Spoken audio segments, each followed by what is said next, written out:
Et nous enchaînons à présent avec Enjeu patrimoine, un enjeu patrimoine consacré aux écarts de patrimoine en France et aux origines de la richesse en France, puisque fin novembre 2023, l'INSEE publiait son portrait social qui montrait notamment un accroissement des écarts de patrimoine en France entre 2004 et 2018.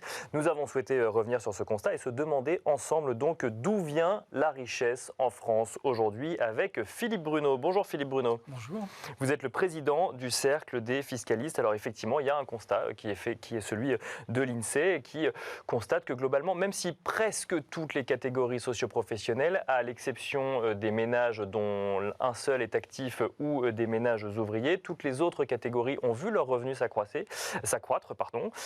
Pourtant, on voit également un accroissement des écarts de patrimoine entre les ménages français.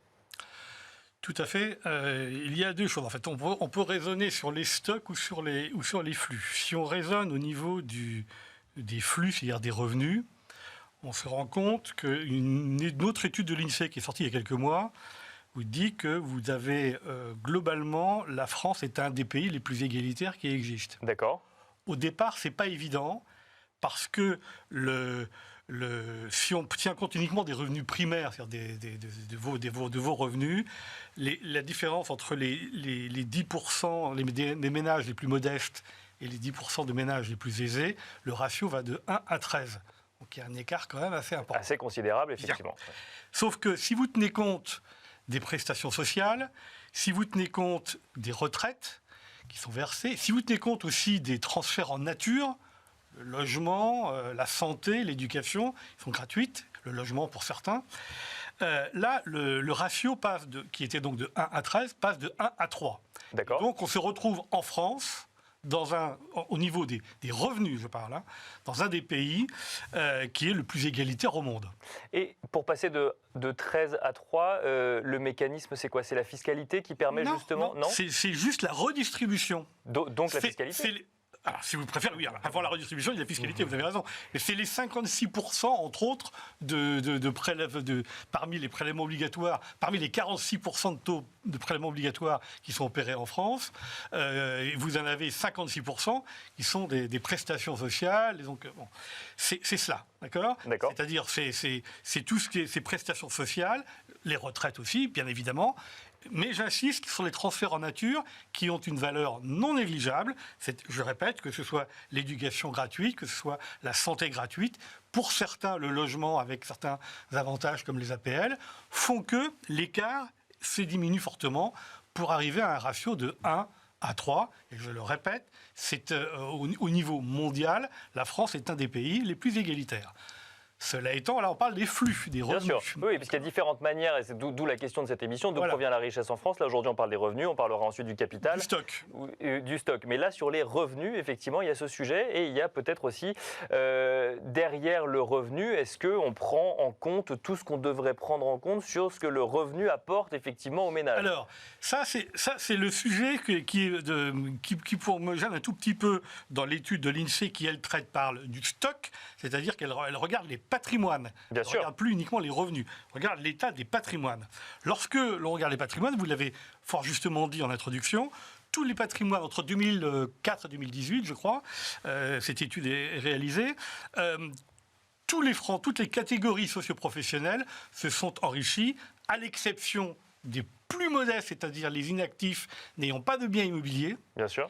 Et ceux qui se sont le plus enrichis, ce sont les cadres qui ont des biens, sont propriétaires de leurs biens immobiliers. Ce qui prouve bien que, outre les revenus du travail, un des moyens de s'enrichir, c'est aussi les marchés. Les marchés immobiliers quand on est propriétaire de son bien immobilier, mais aussi les marchés financiers pour ceux qui ont une épargne suffisante pour mettre de l'argent sur les marchés financiers. Donc la richesse ne provient pas uniquement du revenu, c'est ce qu'il faut comprendre. Alors la richesse, elle provient donc de travail, c'est le revenu, mais elle revient aussi, bien évidemment, pour ceux qui ont une épargne, de l'augmentation des marchés. On pourra y revenir, en particulier du marché immobilier, mais c'est surtout l'étude de l'INSEE parle surtout, bien évidemment, de l'héritage. Bien sûr, et du capital. Voilà, du capital hérité, et c'est là où on se rend compte, cette fois-ci, on a des disproportions absolument énormes, alors sur lesquelles je mettrai un petit bémol, mais l'INSEE l'INSEE donne un chiffre que j'ai retenu, que les 10% les plus aisés, si je reprends le chiffre de tout à l'heure, ont jusqu'à un patrimoine qui est 163 fois plus important que les 10% les plus modestes. Donc on n'est plus dans un ratio de 1 à 3, mais de 1 à 163. Oui, bien sûr. Cela étant, ce qui me gêne dans cette étude, c'est qu'il y a un biais majeur que j'ai repéré, qui est que l'on ne tient pas compte de la valeur patrimoniale des droits acquis par les gens qui travaillent. D'accord. Je rappelle que sur votre fiche de paie, vous avez des droits immédiats, c'est le salaire net qui vous est versé tous les mois, mais vous avez aussi des droits différés. Ces droits différés, ce sont les droits à la retraite que vous toucherez quand vous serez à la retraite.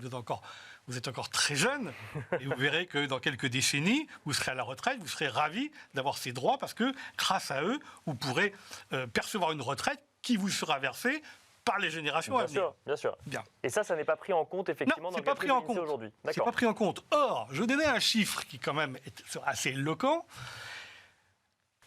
Un homme à la retraite, je dis un homme parce que pour les hommes et les femmes, c'est pas le même tarif, on va dire. Un homme à la retraite qui perçoit une retraite de 1 000 € par mois, il a une valeur, cette droit à la retraite de 1 000 € par mois, un homme qui a 64 ans. Donc le jour où il part à la retraite, ou presque. Voilà, il a en fait un droit, cette retraite a une valeur de 360 000 €. D'accord. Donc, tout simplement, on tient compte de son espérance de vie. Oui, c'est pour ça que l'homme et la femme sont un peu différents. Voilà. C'est l'actualisation de 1 000 € par mois à partir de 64 ans jusqu'à son espérance de vie. Et ça donne 360 000 €. Ça, on n'en tient pas compte. D'accord. Or, dans un pays qui a opté, un pays comme la France, qui ne veut pas de la capitalisation, le financement de la retraite par capitalisation, mais qui a opté pour un financement des retraites par répartition, on ne peut pas ne pas tenir compte de cette valorisation patrimoniale. Donc tout le monde a un patrimoine, ne serait-ce que ce patrimoine en termes de droits acquis, de droits à venir. On n'en tient pas compte et je trouve que c'est un biais majeur. Mais cela étant... Est-ce que ça changerait fondamentalement les résultats ? Malheureusement, je ne les ai pas, je ne travaille pas à l'INSEE. Bien sûr. C'est dommage qu'il n'y ait pas...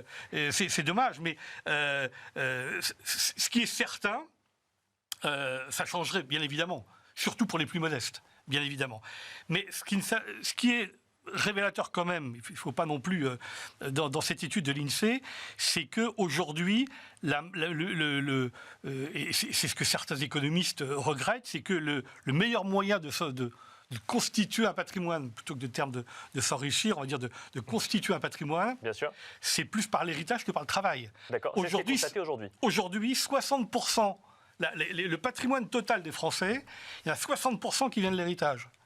60%. Ouais, c'était 40% il y a 40 ans. Vous voyez, on est rentré, pour ça que certains économistes n'hésitent pas à parler d'une société de rentiers, un petit peu comme on l'a connue à la fin du 19e, au début du 20e siècle, avant la Première Guerre mondiale.